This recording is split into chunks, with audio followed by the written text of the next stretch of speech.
Hər kəsə salam. Sigma rabitənin tapılmasına aid belə bir sualın izahına baxaq. Doymuş bir əsaslı karbon turşusu və doymuş 3 atomlu spirt verilib. Karbon sayıları n, yəni bərabərdir. Sigma rabitələrin sayılarını müəyyən etməliyik. Demək, doymuş bir əsaslı karbon turşusu ümumi formulu CnH2n-O2-dir. Doymuş 3 atomlu spirt CnH2n plus 2 O3.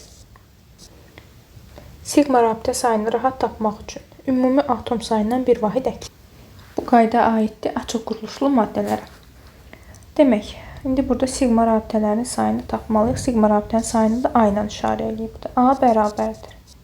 Ümumi atom sayımızı indeksləri toplayırıq. 3n plus 2 bir vahid də çıxırıq. O 3n plus 1. Eyni qayda üzrə doymuş 3 atomlu spirtdə sigma rabitənin sayını x-nə işarə edilib. Ümumi atom sayı 3n plus 5 bir vahid əksi 3n plus 4 olur. İndi biz A-nın bu qiymətinə əsasən x-i necə tapa bilərik? Görürük ki, bunlar bir-birindən 3 vahid fərqlənir. Yəni x bərabər olur A plus 3-ə. Yəni A variantı.